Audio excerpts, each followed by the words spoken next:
Documenteers was a documentary-themed podcast that ran from 2016 to around 2020. The RSS feed was taken down, but now we're reposting these classic documentary film discussions every Tuesday for well over 100 weeks. Most of what you are hearing was recorded almost 10 years prior. So hear how we've grown. In some ways, we've changed, and maybe you can hear us in the process of those changes. I can't listen to them. I'll just cringe eternally at myself, but we hope you enjoy them and subscribe to us on YouTube and podcast for more discussions from all aspects of film. Keep on docking.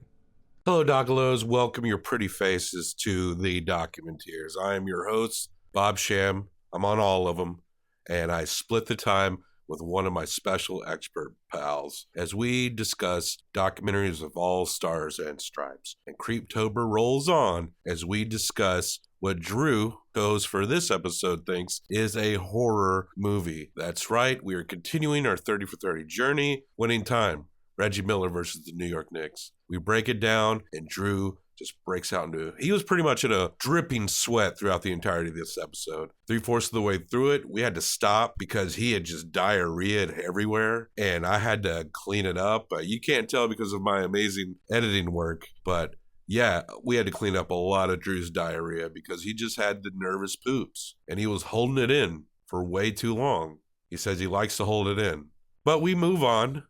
This is Creeptober, and we consider this at the Documenteers a Creeptober movie. That also happens to be a 30 for 30 movie. That also happens to be arriving in the order of when we of the 30 for 30 count. How convenient. Next week on the podcast, we go to the frozen fjords of Norway to talk about that metal your parents used to warn you about. That metal that makes you want to set things on fire and kill your friends. Creeptober creeps forth as we discuss the 2008 documentary by Aaron Aites and Audrey Yule about the early black metal scene. We're talking about the film Until the Light Takes Us, and Ginger will be joining us for that creep-tastic episode. Let's get on with this film with my buddy Drew. Poopy Pants Drew.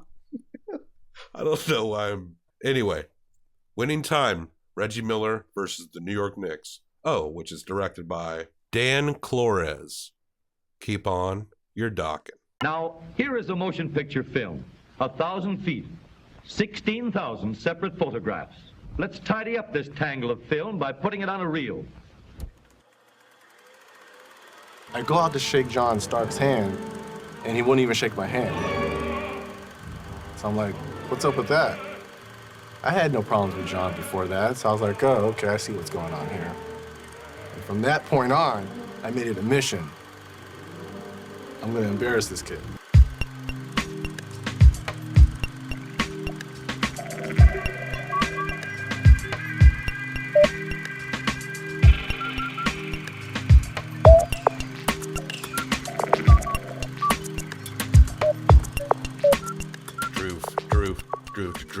Drew.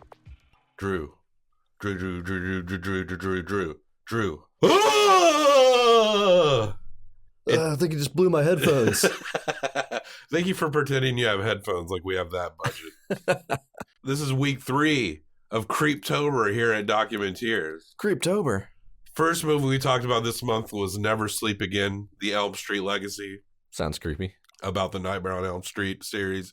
Last week, Angela and I discussed the true crime supernatural crossover with the HBO original Beware the Slender Man. That's You a remember crossover with that TV show Supernatural? No, it's the Slender Man might have appeared on that show. The show has a very strong fan base. It's been on over 10 years. I'm still amazed by Slender Man. Just a bullshit story on an internet forum, and now people are making movies about it and killing each other about it. Yeah, very mediocre movies. Oof. But you remember that episode, right? That was really good when we talked about it. These are banked like way ahead of time. Now, Drew, you and I talk about sports movies, 30 for 30s, and we're gonna get through all of them. That's right. We are gonna grind through them all, and everyone's thinking like, okay, so you're taking a break from Creeptober to continue on with your 30 for 30 journey. But I would argue that there is a scary element to the movie that we're about to talk about. It was horrifying. Especially if you're a fan of the New York Knicks, as someone in this studio is. Yeah, if you've been paying attention at all, you'd realize that when we talk about sports, I'm a fan of New York teams. He's I grew up in New York. referencing NY all the time. Been living here in Nashville for over a decade now, and I've come to love the Nashville teams. I support the hell out of them and love getting to the games, love talking about them on the radio here. But the New York teams still have the biggest spot in my heart, because that's what I grew up as a sports fan, as a kid watching these games. And yeah, damn straight I remember this episode here. Now, when's the last time the Knicks won a championship? The 70s, right? Early 70s? 1973. Yes. Are the New York Knicks now officially America's hard luck team? Like, I'm talking across all North American sports. No. No? Who do you think is the hard luckiness team? There's still plenty of teams out there that have never won a championship. But are they, I mean, I think there's a balance of prolific nature. You know, there are some hard luck markets, but maybe they don't saturate outside that market very much. Like the Cubs they were definitely America's premier hard luck team until they won the World Series, which made me happy. But I would say it might be the Knicks because the Knicks are very prolific. Oh, the Knicks are one of those teams that you think of as, you know, when they're good, things are good for the NBA. They're one of those legacy prime franchises, like the Yankees, something like that, where you just expect them to be good every year. Yeah. And they haven't been for a long time. The Knicks always have that expectation, and they never live up to it. But they've barely been hard luck because it seems like a lot of the Knicks' problems have been very self-inflicted. They have one of the worst owners in sports. James, I'll play my guitar for you. Right. He does like a blues band shows at his arena.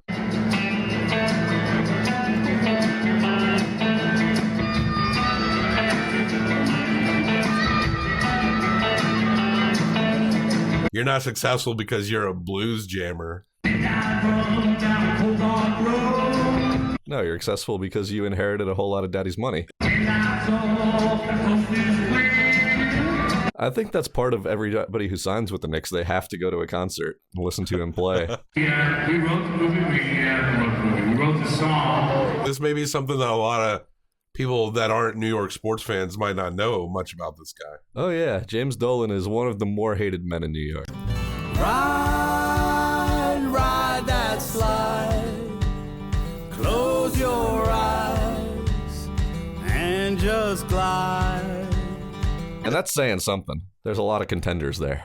Now, the Knicks that we see in this movie that we are going to discuss, that's probably the peak that the Knicks have been in our lifetimes. These are the Knicks that I grew up with also. I mean, these were a big deal. They never won a championship, but the Knicks were a contender team in 90s basketball. Oh yeah, they were consistently good after one certain moment, which is covered in this film. Were there times in your childhood where, as a New York Knicks fan, you would wake up covered in sweat because you saw Reggie Miller in your dreams?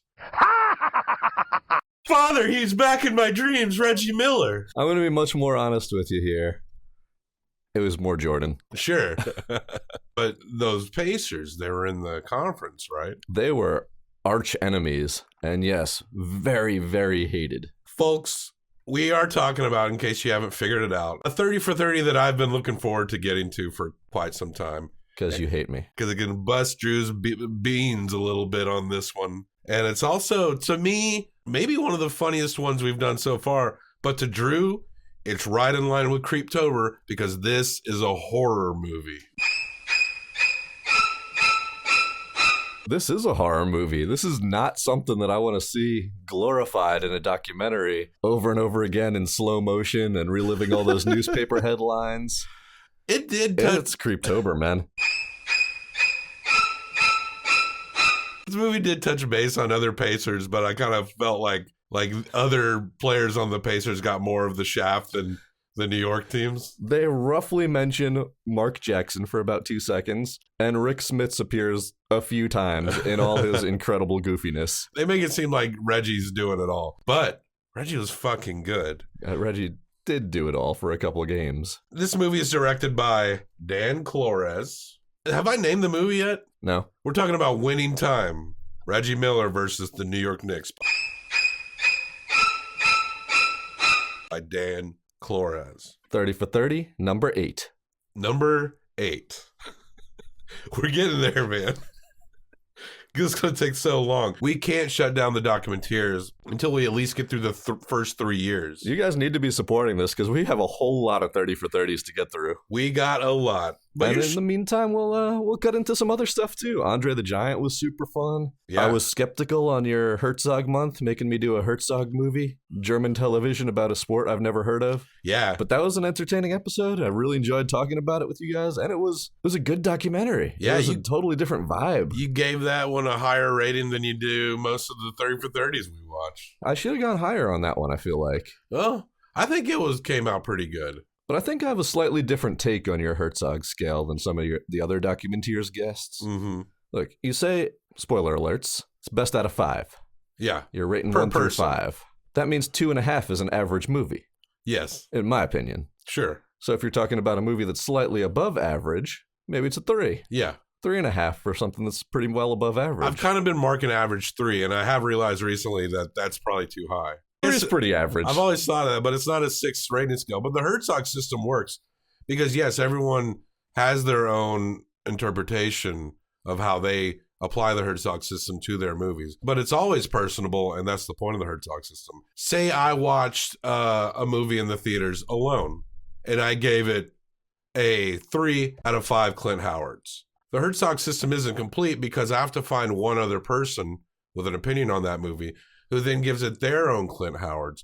It requires 2 people to combine for best out of 10. Just like a nuclear bomb. So if I really like a movie and I gave it 5 Clint Howards, and I came across someone and I was discussing this movie with someone, and they were like, I hated that movie, I give it 1 Clint Howard. And if you have not paired your Clint Howards with some other person and that person declares a 1 Clint Howard, you're stuck with that rating. 6 out of 10 Clint Howards for that. I just assumed you would immediately fistfight if there was that big a difference on the Clint Howard scale. It can be contentious, but that's just how it works. It's fair but firm and can be cruel if not used correctly. The Herzog rating system. As cruel as Creeptober. Not as cruel as this movie for Knicks fans. Ugh. We open up on some opera on Patrick Ewing.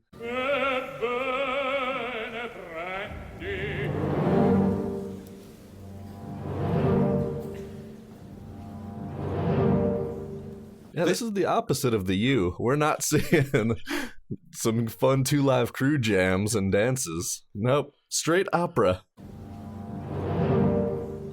It's like it's drooling over sad Knicks players. We got John Starks. We see he won't shake Reggie Miller's hand. What's up with that? Reggie's the classic. Like he threw something at you and then you get mad. What?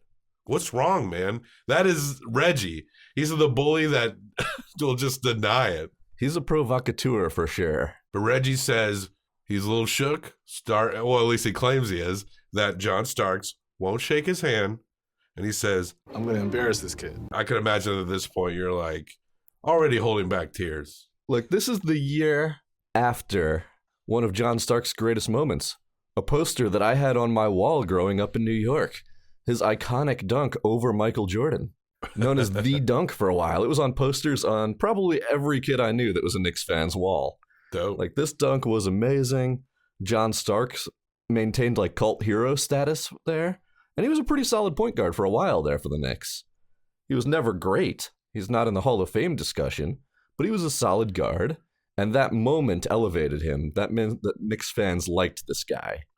And this was the Pat Riley Knicks, too. We get to see him during the opera scene with his slicked back hair. Yeah. 90s basketball was so big. Like, I just remember so many stars of this era. I was very comfortable watching this movie because I was like, yeah, I know who all these guys are because we were all obsessed. We all collect them basketball cards, and you'd get excited if you got a John Starks, even though I'm from Tennessee. This is straight up NBA Jam era basketball. Yeah. Where everyone's playing. You play as the Knicks. Who do you play as? You play as Starks and Ewing. You know, I did play as the Pacers a lot because I would just nail threes with Reggie Miller all the time. Yeah, thanks for that. I knew there was a reason I hated you. There's this comparison that New York is the Sodom and the Gomorrah. Did you grow up on the taint of Gomorrah? Yeah, straight Gomorrah land. And Indiana was the promised land. I don't really I mean, I get the stereotyping of anyone not from New York who's from a rural area be like, New York, that big city mess. But what makes Indiana the fucking promised land? Because Indiana is the birthplace of basketball. That's right. It's where it was invented. Basketball in Indiana is more pure than basketball anywhere else. They know their fundamentals. They're good shooters. They don't buy in on all that fancy dribbling and driving. They're fundamental passers and shooters, and that's the way basketball should be, the way God intended when he placed basketball in Indiana. God dang it. If they want to put this as a morality play, Indiana is the good, wholesome country boys who believe in God and have pure basketball in their hearts, and they're playing against those evil big city boys who wear their shorts too long and play ball in the streets instead of in gymnasiums, the way it was invented. Now, as someone who came from the country, I can understand why people might see the big city folk as annoying, loud, their towns are overrated, too expensive to live in, completely gilded societies. Yeah, keep going. But coming from the country environment, this idea that everyone there is like some really good person, I can tell you firsthand, it is not like that even slightly. There's shitty people all over, including out in the sticks, as you could certainly imagine, given the deep history of the South. Hey, growing up in New York, I didn't even know that every now and then a building near you explodes. Never crossed my mind. Yeah. On your birthday, that happened. Hey, that's different. Low blow, man. But we see a Reggie Miller, I just don't want you to forget, Reggie Miller highlight reel. You see him shooting on like all the big names, shooting on the Bulls. He's described as one of the great trash talkers. Other players, when they were getting ready to play him, would say to themselves like a mantra, like, don't let Reggie get to you, don't let Reggie get to you. And this guy was looking like pre-Steph Curry out there. Long-range shooters, seemingly able to hit it from just about anywhere on the court. You could see why people will have nightmares about this guy. And Reggie was a master showman, too. He wasn't just hitting shots and then walking back down the court. No, he'd get in everybody's face. He'd have his little poses after he shot. I really liked this point where they threw a whole bunch of talking heads at you. And I have no idea who pretty much any of them were in this entire movie. Sure. Except for Reggie's sister. When talking heads get to rolling, I'm just consigned to the fact it's like, I just don't know who that is. No idea who they were. They work for a newspaper. They work for the TV station. They worked for the team. I don't know. I don't know who these people are. But they had some good quotes. One of them said that Reggie looked like Mr. Potato Head on a stick. He kind of does.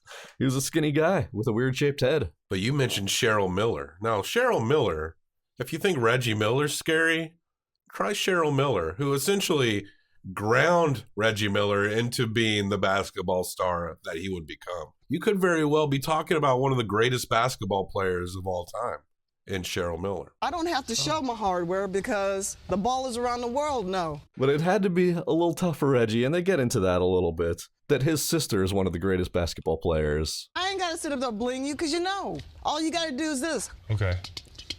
Of her generation. And Reggie's no slouch, but there's just something so prolific about Cheryl Miller.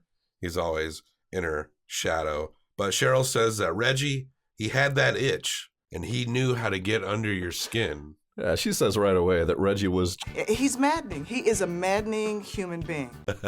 That's his own sister talking about it. When they just flash to Patrick Ewing as one of the talking heads, he says Reggie was a con man. He was always flopping whenever you got near him. He'd do anything it took. You know, tell it, I hated Reggie. We saw a clip of Michael Jordan, like, going off, raking his face, and just flipping out. I like that aspect of Reggie Miller, that I was like, oh, this is the greatest in the world.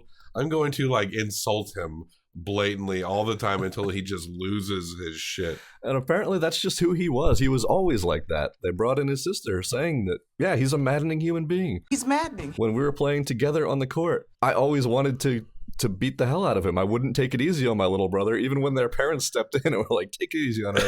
It's like, no, Cheryl. Reggie's super annoying. I'm going to beat the hell out of him. Cheryl, stop it. Cheryl. The ballers around the world know.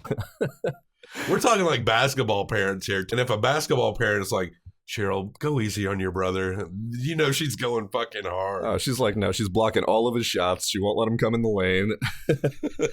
And if anyone tried to make fun of him, though, for his sister being better than him or blocking all his shots, he'd be like, I couldn't take that too personally because she would do that to anybody in the neighborhood. The ballers around the world know. Right. She was better than everyone. You couldn't be like, oh, your sister's better than you. He's like, yeah, better than you too. I don't care who you are. John Starks, he's not really played up as a bad guy. Reggie is the villain in this movie. And the hero.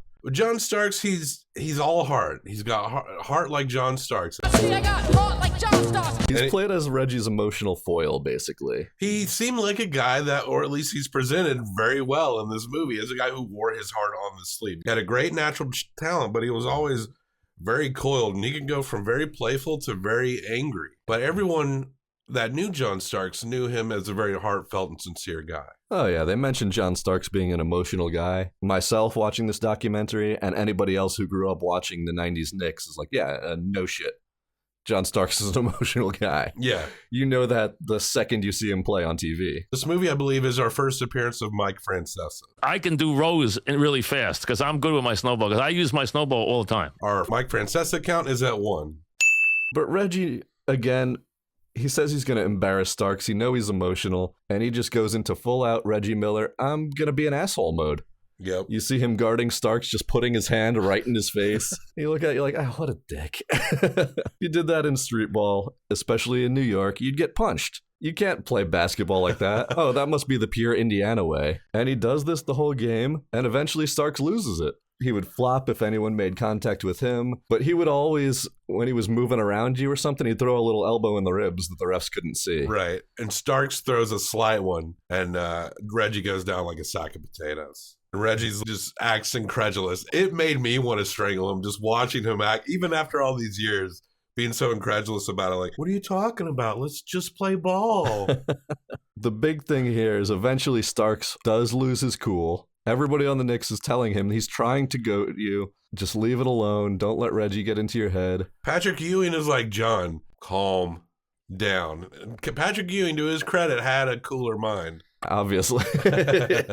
But Starks can't take it anymore. He's Reggie's target, and he does something dumb. It's not something major, but he gets, when they're up in their face talking like they have been all throughout the game, right in each other's faces, he gives Reggie a little headbutt. Everything just came up to my head, and I just tapped him. And, he went into the theatrical, falling back and like I didn't kill him or something. Just a little headbutt, and the reactions from everybody are amazing. Surprised you had like a pack of ketchup and just put it up to his head. You look and you think that he was bleeding. He probably would have if he could get away with that. But Starks gets ejected from the game for the headbutt. It changes the complexion of the game. And Ewing and Oakley have to be basically restrained from killing John Starks. Yeah, Ewing is pissed. This is exactly what they told him not to do. I tell you what this movie has more than any 30 for 30 we've seen so far. And I think the closest up to this point was probably Small Potatoes. There was some funny qualities to that movie. But the comic timing and the editing layout of this one is really well done. And these are true stories that happen in sports. We get the inside scoop of John Starks' turmoil and how Reggie behind the scenes is just gleefully like egging this. Unless you're a Knicks fan. If you're a Knicks fan, it's scary. But if you're not a Knicks fan, you're laughing at this movie. It's got great timing. It is goofy. And then they cut to the press conferences that Reggie Miller had after that game. And he's obviously so proud of himself. He's got this big smile on his face, and he just continues to be completely full of shit. He's like, I don't talk trash. I don't know what made him angry. Reggie Miller said he didn't provoke John Starks in Game 3. He said the Knicks guard must have had problems with room service earlier in the day, or maybe he was taking a shower and the maids came in. What are you talking about? Maybe he didn't sleep well the night before, but it wasn't anything I did. I don't know. I'm innocent. Halo. And now we meet a filmmaker. Well, we all know Spike because he's got Black Klansman. I think that's in the theaters now as of our recording this. But he was a diehard New York Knicks fan, courtside seats. And he always provided this element. And the media, especially in the 90s, loved to put the camera on Spike all the time. I guess it's hard not to notice when you're like, oh, is that fucking Spike Lee? Like right by the court side. But Spike comes on and he's like, people always wanted New York to lose. No one wanted New York to win. Anyone who wasn't from New York would take pride in beating a New York team. We get this point hammered home a couple times that it is a rivalry between the cities, and they think of it as a philosophical rivalry. It's not just that basketball started in Indiana. not in New York, but they think that New York gets credit for it as being the basketball mecca, which places like Rucker Park do have that reputation as being like, this is where basketball was born the way we play. The New York basketball was cocky. They didn't need nets on their baskets. Right. And they drove and dribbled and played kind of a stylish form of the game as opposed to the pure basketball with the fundies that Indiana had. But they love beating those fancy boys from New York. And they have these other perceived grudges too. They date back to before Indianapolis joined the NBA. They won a championship in the ABA, but they felt like that got no coverage. The American Basketball Association. Before it merged with the NBA. Yes. So that got no national coverage. They only liked, that big city media only talked about the NBA championship that the Knicks won in the same year. Before the merger in 1973, the Pacers won the ABA, the Knicks won the NBA. And like, all that big city media is covering the NBA championship so much more than our championship. They go through this listing of celebrities and people who are from certain regions, and this was very funny to me. For Indiana, they described a lot of like hometown basketball heroes, including Larry Bird, who was from Indiana.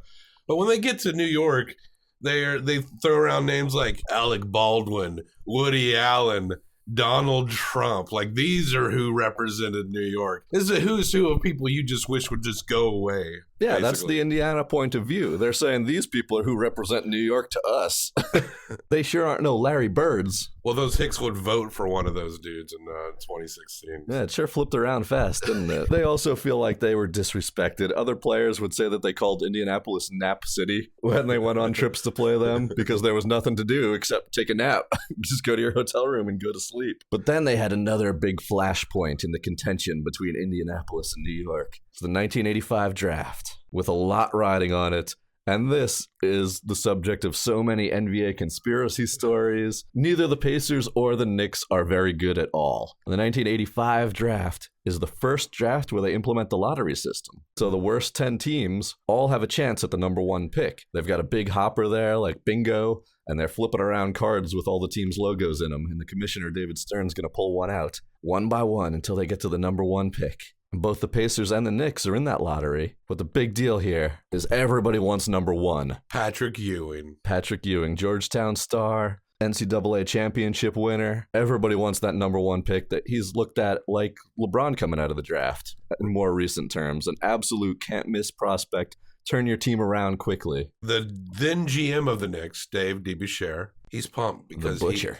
He's got the first pick. This came out of here, and that means that the franchise, 7-foot Patrick Ewing, is coming to New York. Ewing is a Knick. And who came in second? Who got the number 2 pick? Indiana Pacers. That's right. The second pick felt like a big loss, and the conspiracy came in here that the league favored the Knicks. They wanted the premier franchise in the biggest market to do well again. So as the story goes, that envelope might have been marked in a secret way, the one with the Knicks logo on it. Either it had a folded corner or it was frozen is kind of the most popular one, so that one envelope was cold to the touch. So when David Stern was reaching in to pick the envelopes, he knew which one was the Knicks envelope. Do you believe this conspiracy? It seems interesting. I love this conspiracy because this is the NBA conspiracy to most people. You will ask a lot of NBA fans, and there's a couple big conspiracies. Michael Jordan was driven from the game on a secret gambling suspension, is probably the second biggest. But the number one biggest NBA conspiracy is this 1985 draft was rigged for the Knicks. The frozen envelope is kind of the famous thing right there that he knew. He wanted the biggest market to not be a crappy team. And Patrick Ewing could do that very quickly. So he knew which one was the Knicks envelope, and he made sure that ended up as the number one pick. And which team got screwed the most? The team with the number 2 pick in that draft. So if they didn't cheat, maybe they would have been number 1. The Indiana Pacers. Those holy boys from the Midwest who would never cheat. We see Cheryl. She's talking about how she didn't even know Indiana had a basketball team. Indiana's famous for its high school basketball teams, Hoosiers. They looked at the Pacers as just kind of like their Hoosiers. Now, the draft is coming. The Pacers fans, they're looking at this boy named Steve Alfred. He's a big Hoosier, a local boy, an all-time state champion. When it comes time to make the pick at the draft, the GM, Don Walsh, he said in his words, because everyone wants him to pick Steve Alfred, he walks up to the mic goes Reggie Miller, and then runs off the stage. Man, I love this story. Steve Alford was the all-time leading scorer in Indiana Hoosiers history. He won an NCAA championship with the Indiana Hoosiers. The Pacers were so excited to have the chance to draft him. And they have a new GM, Donnie Walsh, who would later be a Knicks GM, actually, with much less success. Fun fact. But Walsh, he thinks Reggie Miller's going to be the better player than Steve Alford. But he knows how unpopular it's going to be.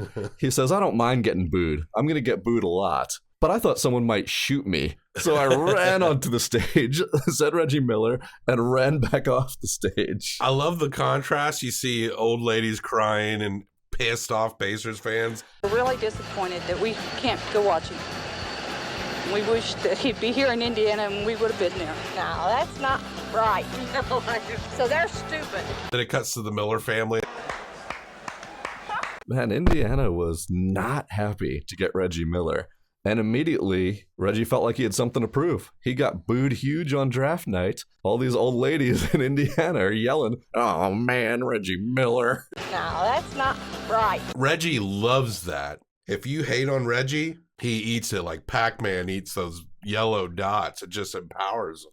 They say, hey, Reggie, you're going to be okay if you can play like your sister. Cheryl's still one of the best women's players in the world. The ball is around the world now. Reggie, still in the shadow. We get a wonderfully un-PC quote from a basketball announcer as they show awesome Cheryl Miller highlights for a while, where he says, Cheryl plays like no other woman has ever played, like a man. Reggie tells a story about how he had a really good high school game. He had his best high school game. And he comes home and he's strutting like a rooster to the family. And he's bragging to Cheryl. He's like, Cheryl, I got 40 points last night at the high school game. And then the family, they just kind of look at each other because Cheryl had a game last night as well. And it's revealed that Cheryl also, in her high school basketball game, she had 105 points.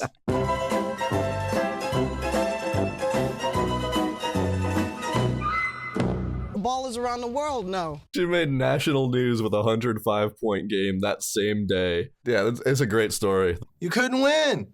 We cut back now to yet another point where they're driving home the difference between Indiana and New York. I wish I grew up in this super cool, crazy, wild New York that they all seem to think that New York is. Every time they flash all these New York scenes like, oh, look at the big city. No. Come on, guys. I like getting this an Indianan's view of what New York was in the 90s. This is what they think it is. It's very entertaining as someone who grew up in New York in the same time period. You're like, oh, this is cool. This is what people actually thought we were all doing. All right. Reggie's presence and skill on the Pacers only increases this rivalry. Between these teams, it was like you win the game or you win the fight. We see a nice foul montage. I was a big fan of that. Yeah, they did a good job here in setting the tone that although these teams thought they were polar opposites, they both played a very similar style of basketball. They showed the coaches as total opposites. There was slick hair and Armani Pat Riley. Oh, he's so New York. But he teaches his team to fight every game, that everybody else that's not the Knicks is the enemy. He wouldn't even let them talk to other players before the game on other teams, even if they went to college together. It's like, no, everybody's the enemy. But the Pacers had Larry Brown as their coach at this time. Larry Brown from Long Beach, New York, my hometown. Whoa. Driving this point home again. Good to see Larry Brown out there. Not in this role, but he's the coach of the Pacers, and he's an absolute perfectionist. His players kind of hated him. They didn't really like playing for him, but that hate for their coach brought them together as a team. But he's teaching the same thing. They're saying, we're going to be a tough team. We're going to win the game or we're going to win the fight, but nobody can drive the lane. Don't let them drive the lane, ever. If they come down the middle, they're going to get fouled. Nobody's going to get a layup. They had some tough guys. The Pacers had the Davis brothers. Well, the Davis boys. I don't think they were actual brothers, but they both had the same last name. And the New York Knicks of the 90s, this was a badass team. Yeah. You had Ewing and Starks, kind of the star scorers, but you had Charles Oakley and Anthony Mason, two of the most intimidating people to ever play basketball, and the same forward line. I mean, these guys were absolute badasses. Something happens in 1993 that people didn't really expect. Jordan leaves the NBA to go play Baseball. Was he secretly suspended for gambling? Or did he Perhaps. just really want to play baseball for a little while? Does his press conference where he said he lost the desire to play. And if you remember again, it was that terrible tragedy. His father was murdered. Yeah. After the championship in the previous year. So he said he wanted his dad to see his last game. And it was kind of a very somber, touching press conference where Jordan said he didn't have the fire anymore. That murder, there's so much shade around that murder. But I feel like at the same time, there's not a lot of discussion about that murder. I want a documentary about the murder of Michael Jordan's dad. I'm just throwing that out there right now. You make it, we'll talk about it. Yeah, we'll see it. But Jordan was so dominant that his leaving meant that the championship was up for grabs. Oh my. This changed everything. When Jordan was playing in the Eastern Conference, the Bulls were going to win the Eastern Conference. They were that good. And this is the part that's a little disconnect on this documentary that makes it a little bit easier for me to handle the Creeptober and the Reggie Miller winning time documentary here, is that it was really the Bulls that were the team that broke my heart every single year. Sure. By knocking the Knicks out. He had all his great games at Madison Square Garden that you remember. Michael Jordan just completely owned the Knicks. It wasn't even a rivalry. He dominated. But when he retired, that opened things up in the East. And immediately the two top teams to try to fill that void for the Chicago Bulls were going to be the Knicks and the Pacers. So everyone's pumped. And sure enough, June 1st, 1994, we go into the playoffs. Pacers and the Knicks, as they are expected to, enter the playoffs. Meet for the Eastern Conference Championship. This is the Eastern Conference Finals. Who's going to go to the NBA Championship? It's Pacers, Knicks. Both teams hold their home court advantage. Knicks win 2 games at home. Pacers win 2 games at home. Series is tied. I also like seeing the scores of these games. Again, these were tough defensive-minded teams, but we're seeing scores like 88-68, 83-77. That doesn't happen in today's basketball. It's a slightly different game now. Now, Spike Lee, he says that Reggie and I, we were always cool, but we bet for this series that if the Knicks win, Reggie had to go visit Mike Tyson in prison. What? Where did this come from? I don't know. Was that like considered like a, ooh, burn, you got to go talk to the rapist Mike Tyson? I don't know. This was just one line, and it was never explained anymore.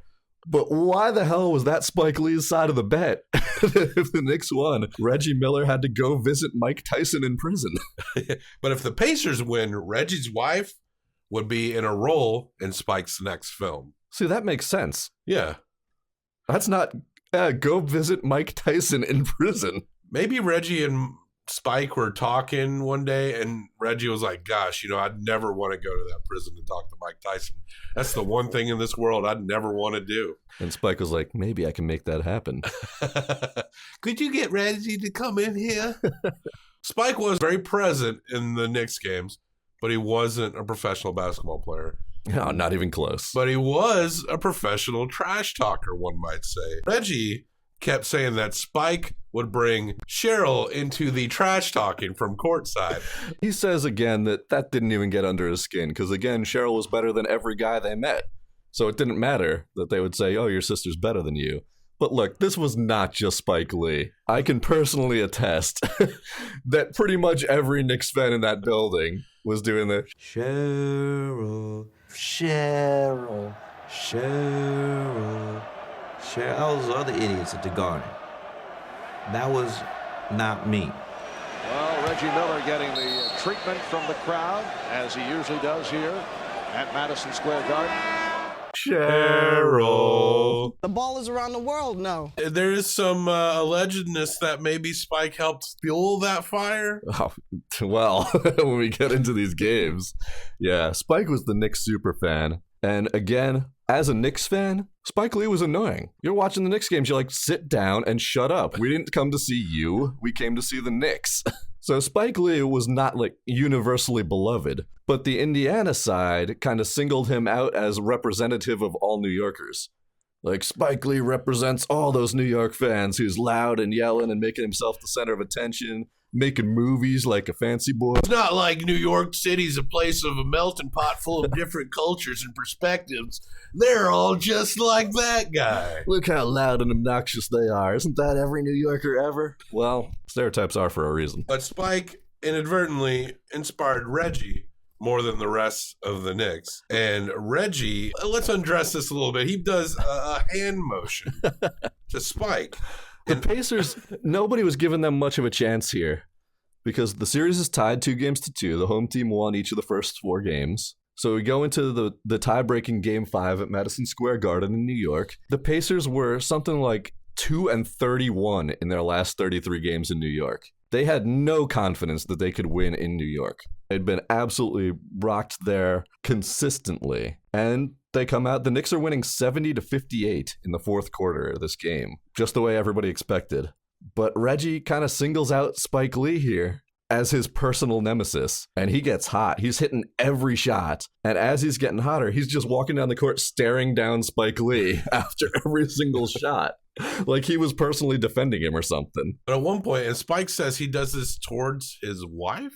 His wife was sitting next to him. Yeah. He did it at Spike, but they come all the way back, and Reggie throws up the choke sign. Yeah, he Real makes famous. it sound like he chokes himself, but that's not all he does. He grabs at his nuts. That's what Spike said. I don't remember that. I mean, they show it. It seemed very quick. Yeah. I definitely remember the choke signal, though. Yeah. Prancing down the court, showing that the Knicks are choking, that they're coming back. And yeah, I like that they mentioned how much Spike Lee's wife wanted no part of this. She was not trash talking during the game. She was just sitting courtside watching a basketball game, and all of a sudden the game is between their seats and Reggie Miller. And Reggie is lit up. We see a shot of him shooting a 20-footer that I swear barely arced. It looked like it just went straight into the damn net. He ends up putting in 25 points in the fourth quarter alone. The Pacers come back and win the game. And all the New York newspapers blame Spike Lee. It's gotta be the shoes. They might not be wrong in some ways. I mean, Reggie Miller is a professional basketball player, but as we've discussed, hate charges him up. Now, Game 6 is looking bleak. It's back in Indiana. The Indianapolis fans are so fired up. And man, do they have it out for Spike. They say the most hated Pacer was Reggie Miller. The most hated Knick was Spike Lee. It's gotta be the shoes. He didn't even play for them. Spike says that Indiana was the birthplace of the Klan. That's actually Pulaski, Tennessee, which isn't too far from here. Yeah, he was a little bit worried going into this game in Indiana with them hating him so much. Oh, he said they had signs that showed like lynching Spike Lee. Yeah, a bit much, Indiana. In the crowd, they were after it. And somebody makes a really good point here that he says, if the roles were reversed, everybody in Indiana would have hated Reggie Miller. He's doing that exact same cocky bullshit. True.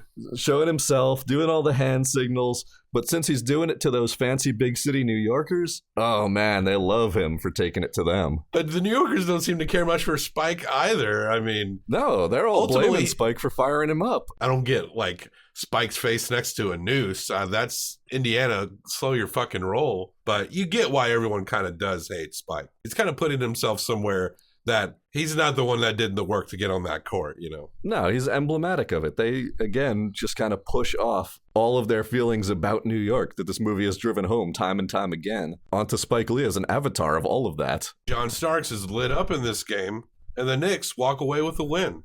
Starks has the huge game, and Reggie Miller misses a free throw at the end. Did he choke? Maybe. Maybe you choked, Reggie. Maybe he choked on purpose so he could get their hopes up and hurt the Knicks in New York. Well, how's that work out for him? But John Starks, after the game is over, runs the length of the court to give Spike Lee a hug.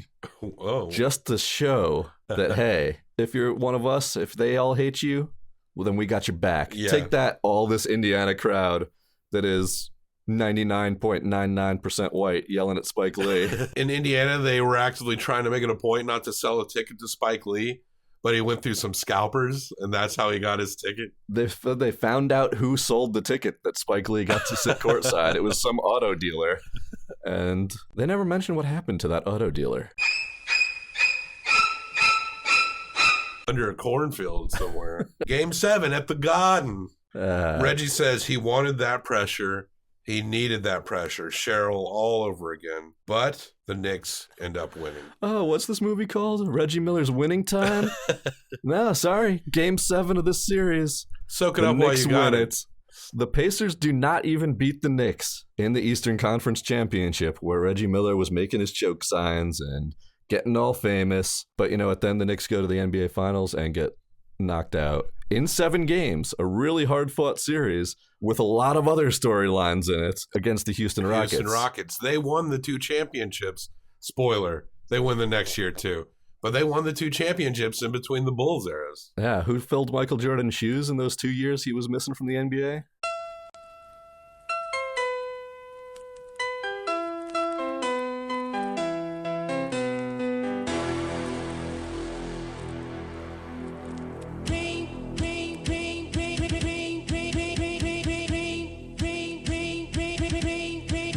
Hakeem Olajuwon.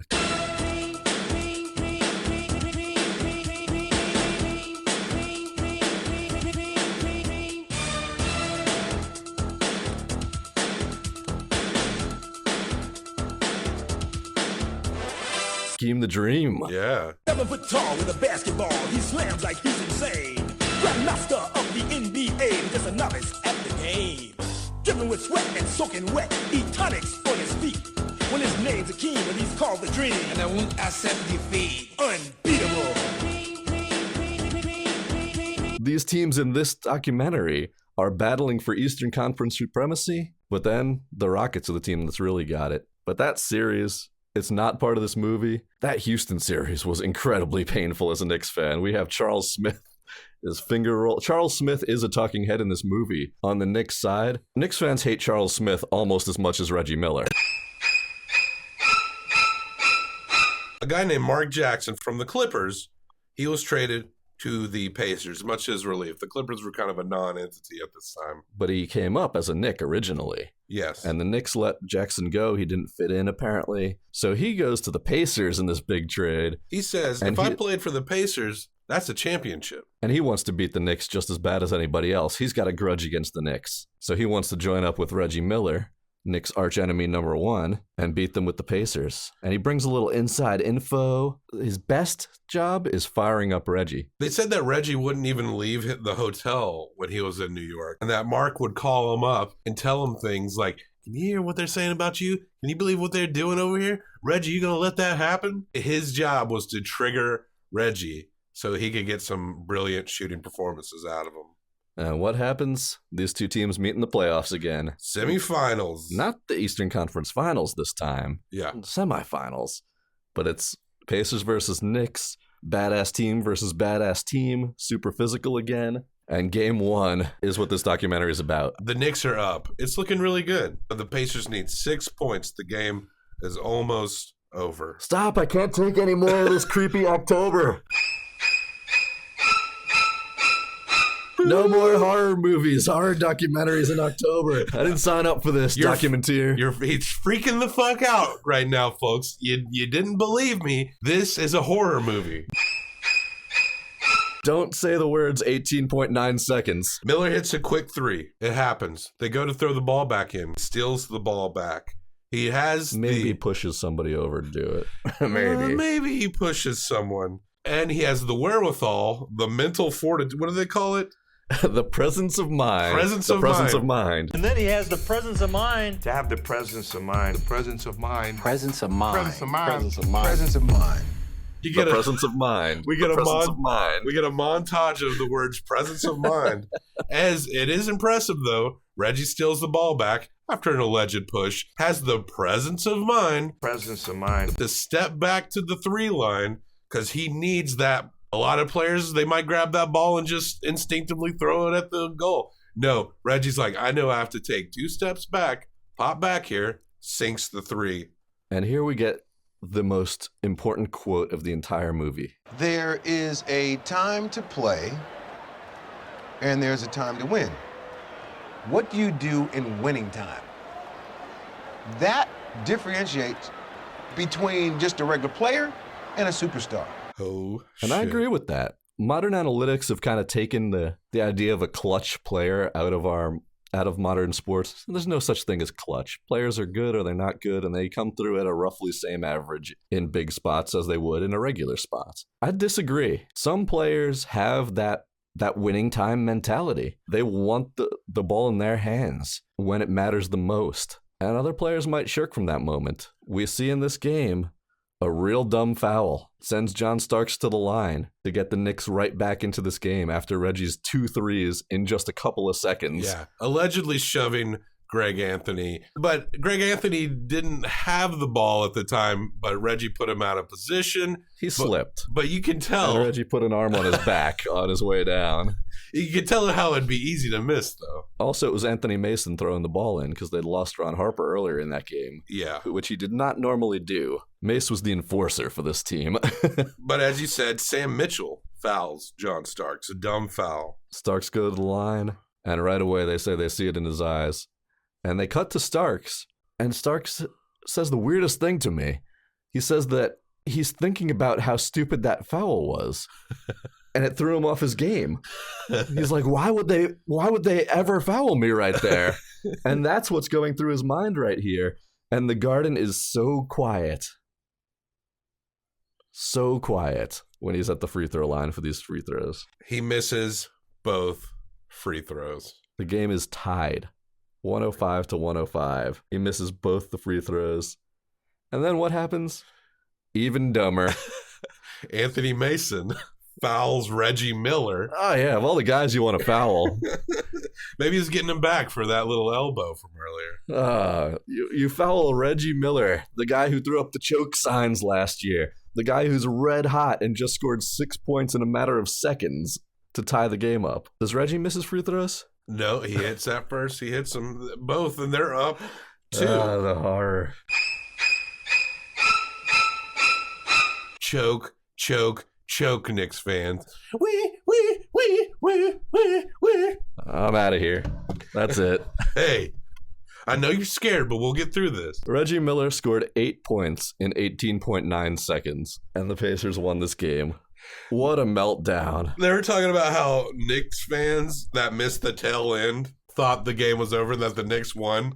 And the other fans were like, no, you idiot. We fucking lost. I remember this very, very clearly. This was just an unbelievable turn of events. Again, the Pacers don't win at Madison Square Garden. And this is game 1 of the playoffs. To choke the game away in such a fashion to the guy who made the choke sign famous the year before. It was just unbelievably brutal. And the Knicks win game 2 and say, choke on this. Take that, Reggie. But the Pacers, they go on to win game 4. Now, Patrick Ewing, he's wrapped up. His knee is wrapped.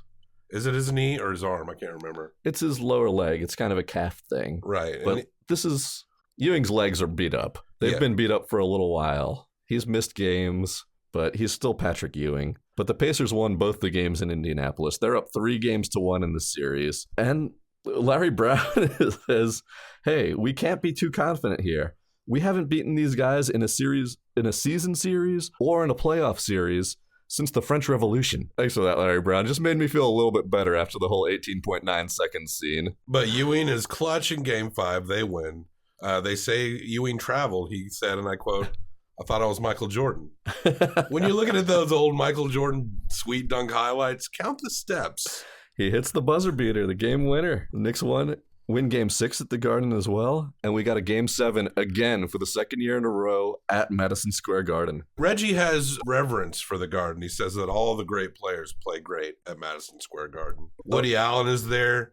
Jerry Seinfeld is there with his then teenage girlfriend. We always forget that in the 90s, all these guys were creeps. Jerry Seinfeld picked up a teenager and dated her. And people barely said anything about it. They have a great little line in the beginning of this one, too, that before the game, look, the Pacers were so inspired by going up 3-1 in the series, their miracle win in game 1, but then they lost the next 2 games, and they have to play a game 7 in the Garden again. Their coach had said, don't get too confident. We haven't beat this team in a series in so long. Just the previous year, they had their choke moment with Reggie Miller, but they still lost the series in 7 games. So who comes up in the pregame meeting? Rick Smits, the goofiest dude to play basketball. Again, speaking as a Knicks fan, I hated Reggie Miller. I also hated Rick Smits. They thought of him as their version of Ewing. He wasn't on Ewing's level. He had terrible injury problems, too. His were in his feet. because he was just one of those guys who seemed like he grew too tall for his body. Yeah. He had all these awful feet injuries, but he still played. He was a tough guy. His English might not have been the best. He was so goofy. Hadn't talked in 6 games, they say. There was never a word from Rick Smits before this game. Let's go kick ass. Another classic part of watching these highlights here is remembering the tears, the tragedy. No, these were some good times, man. There were good times too. The Knicks beat the Pacers in the last one. What is this winning time we're talking about? But it's watching all these basketball highlights. Again, 90s basketball was so important. It was both of our kind of formative years watching this. Really excited. You've got these players' posters on your wall. It's a fun time for basketball. And again, as a Knicks fan, the biggest thing was Marv Albert announcing all these games. Marv Albert was the biggest name in the business. Marv the Biter Albert. We're hearing in all these highlights, that's Marv Albert announcing these Knicks games. What did we just say? All these dudes were creeps? Yeah. Marv Albert biting women. He's classic. He's pre-Me Too. He's like the template for the Me Too movement is Marv Albert's. But hearing his voice as a Knicks broadcaster still brings me back a bit. He could get that one done. We get a tough, hard-fought Game 7. It comes all the way down to the wire, and the Knicks get the ball to set up the game-winning shot. Everybody knows who the ball's going to. The man, Patrick Ewing, the clutch master himself. And Ewing gets through. He gets down the lane. What a move he makes. Sweet move. It's pretty and it's tough at the same time. He gets the ball at the top of the key, does a little turn, and just kind of forces his way past the Pacers right into the middle of the lane. Exactly where both of these teams had said, no team drives the middle on us. He went up. Now, keep in mind, Ewing, we established he's got leg problems. He's a professional athlete, but his legs are probably the equivalent of like a middle-aged man at this point. And he goes up. He's got it. He's hit the paint. He's looking great, wide open. He got right through them for a clear shot at the basket, a layup. Lays up. The ball goes up. I see the ball hit Boodoo. Boodoo.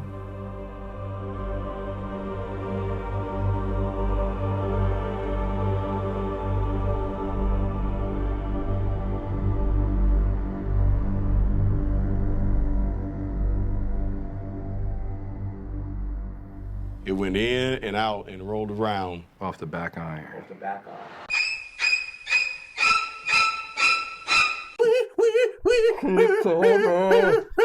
Oh, this October episode's thing is tough. Oh, folks, you can't see this because it's a podcast. He is sweating right now. He's drenched in sweat. Wait, now he's crying.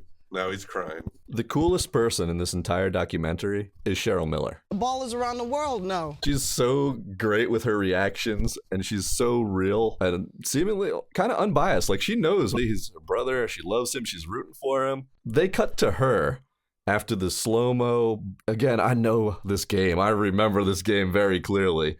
But they put this entire series where Ewing gets the ball, gets into the lane, gets through all the Pacers for an open look at the rim. They put this in slow-mo, they cut it into pieces, and then when the ball hits the back of the rim, then hits the front of the rim and falls outside, they cut to Cheryl Miller. He misses?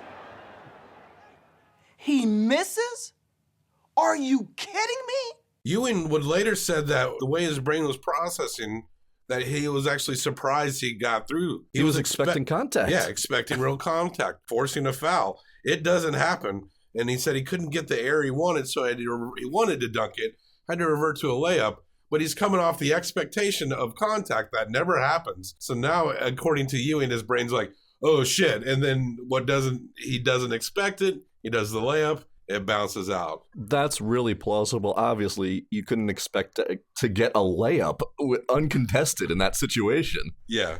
Especially against these really tough teams. In any case, he misses the shot. Pacers win the game. The Knicks fall. Maybe this is Reggie Miller's winning time. It certainly wasn't the year before this. Miller didn't have the game-winning shot this time, but the Pacers win a Game 7 in New York. He missed! We win! The bell, baby!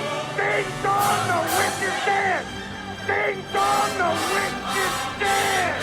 Patrick Ewing never wins at all. A huge part of his legacy was that he never won a championship. And they cut to Charles Smith saying, that shot put the lid on the basket for all of our careers moving forward. Damn. Fuck you, Charles Damn. Smith. You missed an even bigger, even easier shot than that in the NBA Finals, and they cut to you to make this quote? That is just absolutely salt on the wound for Knicks fans. Get out of here. The Pacers are pumped. Cheryl is pumped. Reggie finally got over that hump. The movie ends. The movie ends on the quote. But it just would have been nice if it would have been the conference final.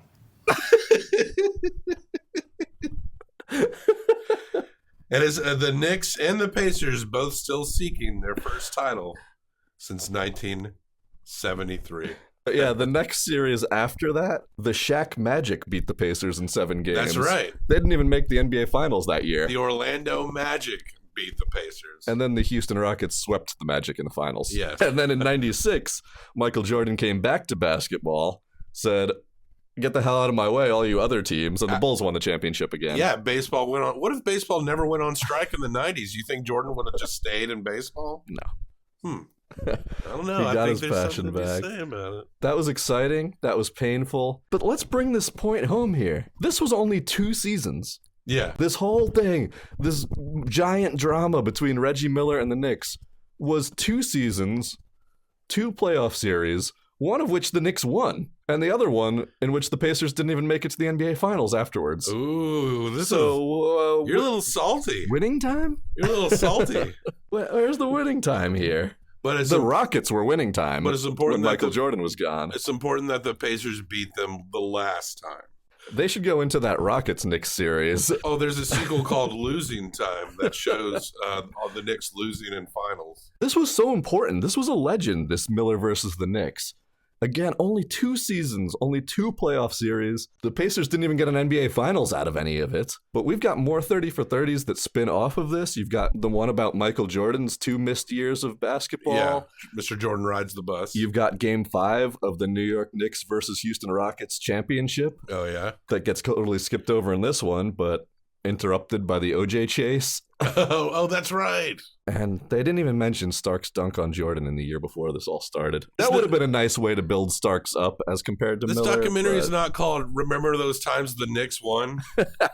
Except they did win one of these series.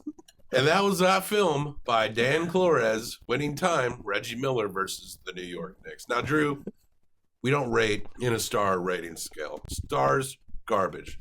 As of this recording, I was at the Titans game last Sunday, the Tennessee Titans. You see how red I am? The sun is a star. This is what it can do to you. I got fucking sunburned. Fuck stars. They will sunburn you, man. The more you know.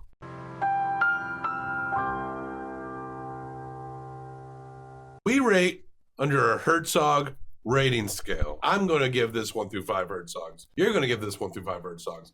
We will combine them to make the perfect team of best out of 10 Herzogs. I told you as we were going through this episode that I think this is the funniest 30 for 30 yet. I really got to hand it to Dan Flores and his editing team that they really nailed the comic timing of this. You might get a biased reaction to it for your Knicks fandom. I can understand it. I'm expecting it. But I laughed a lot during this movie. The struggles of John Starks, the struggles of Reggie in the shadow of Cheryl Miller. I want to see a 30 for 30 about Cheryl Miller. I don't have to show my hardware because the ballers around the world know. Maybe it has.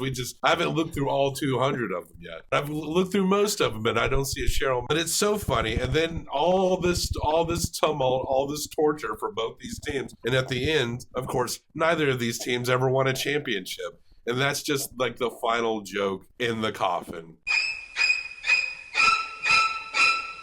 I thought this was hilarious. I think this is one of my favorites that we've done so far. I'm going to give this one 4.25 out of 5 Herzogs. Drew, what did you think of this movie? Winning Time, Reggie Miller versus the New York Knicks. You know what it doesn't say in that title? Which team was the winning time? Because it was 1-1. Doesn't necessarily say Reggie Miller's winning time versus the New York Knicks. They're talking about that mode of winning time. That mode.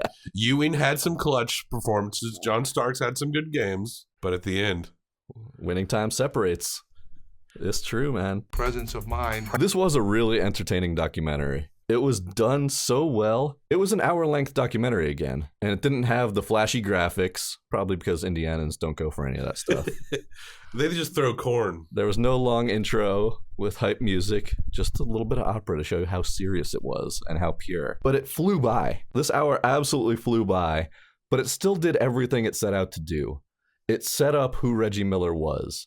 It spent time on his youth, on how he came up, on that draft story that I didn't know. The whole thing with him and Steve Alford and him being such an unpopular pick in Indiana. Look, us New Yorkers don't pay attention to those rubes out in middle America at all. So I didn't know they were upset about that draft pick. Yeah, Planet New York. You don't notice what rotates around Planet New York. That's still a part of America? Really? Those flyover boys? But that story was great. Donnie Walsh knowing that pick was going to be so unpopular, he had to run up there because he thought somebody might shoot him.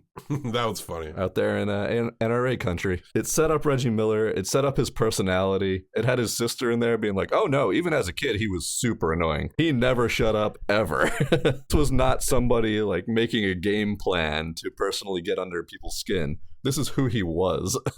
This was natural Reggie Miller.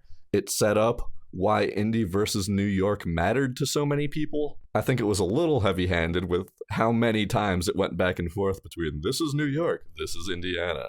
These people are New York, these people are Indiana.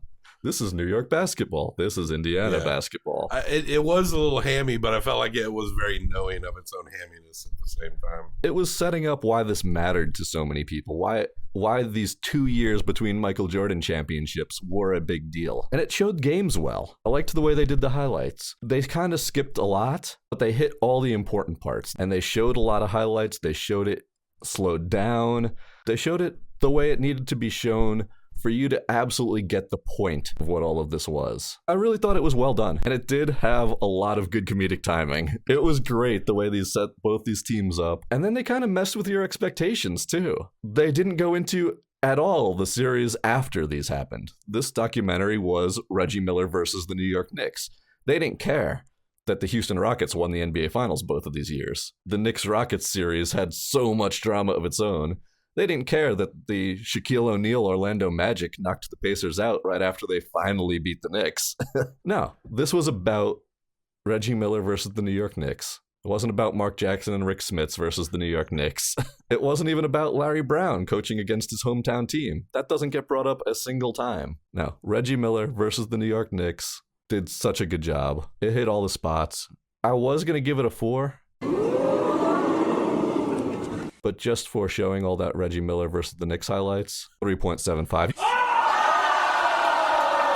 You don't get a 4. You don't get a 4, Reggie Miller.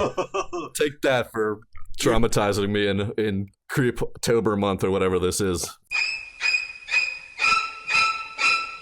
Folks, he's just being salty. He's just being salty. You take my 4.25, you combine it with Drew's 3.75. You have, correct me if I'm wrong, this might be the highest for 30 for 30 we've done so far. 8 out of 10 Herzogs. I'm trying to remember if we got any 30 for 30 higher than that. I don't think it is. 8 out of 10 Herzogs for Reggie Miller. Winning time, Reggie Miller versus the New York Knicks by Dan Clores. What else did Dan Clores do? Let's see. We haven't called him director of something else this entire episode. The Boys of 2nd Street Park, Dan Clores. Ring of Fire, the Emily Griffith story. Oh, man, director. That's a hell of a documentary. Have you seen that one? Oh, yeah? The Emily Griffith boxing story. Oh, man. We should watch it then. Is it upbeat? No. My uncle's in it, though. No shit. We got to watch it. Now, Drew, you can find the Documenteers on social media. Just look up at Documenteers, Twitter, Instagram. Some are more well-kept than others, but you can find us. We also have a Facebook page. Yeah, I know that. Email us at documenteerspodcast@gmail.com for if you want to say anything to me or any suggestions or anything. Also, give us 5 stars and a brief review on iTunes/Apple Podcasts. And while you're at it, other podcast players to use as well. That helps the algorithm get us in front of people that will be interested in film podcasts like this one you just heard. And if you could do that, we really appreciate it. For those who have done it, fucking thanks a lot. You're awesome. It's a big deal to us that you've done that. And we appreciate your support so much. In due time, with plans that we're slowly getting to, hopefully we have to pay you back for that very soon, other than just all this great content that you've already been hearing. Every single week, DocuFam. DocuFam. Drew, where can they find you? Well, Bob, you can find me. Oh, look. Every Sunday night, if you're right here in Nashville, on the radio at 101.5 FM for WXNA, talking about sports that happened recently, as opposed to all these movies about the old shit. We talk about the new stuff on the radio every week here in Nashville. And if you're not in Nashville, just go to WXNAFM.org and you can stream it no matter where you live worldwide. Whether it's in godly, holy, pure Indiana or the godless north in the big city of New York, you can listen to that worldwide. Hit us up on social media at Walk It Off Radio. You can be a part of the conversation on any of those social medias, except Snapchat, because I'm not a teenage girl. But any of the other ones, at Walk It Off Radio, talk at us, listen to it. And Drew talk sports, man. It's a lot of fun. Drew and Dave, they're very passionate. They know their shit. So interact, por favor. And that does it for this movie by Dan Flores, Winning Time, Reggie Miller versus the New York Knicks. John Starks, calm the fuck down and keep on docking.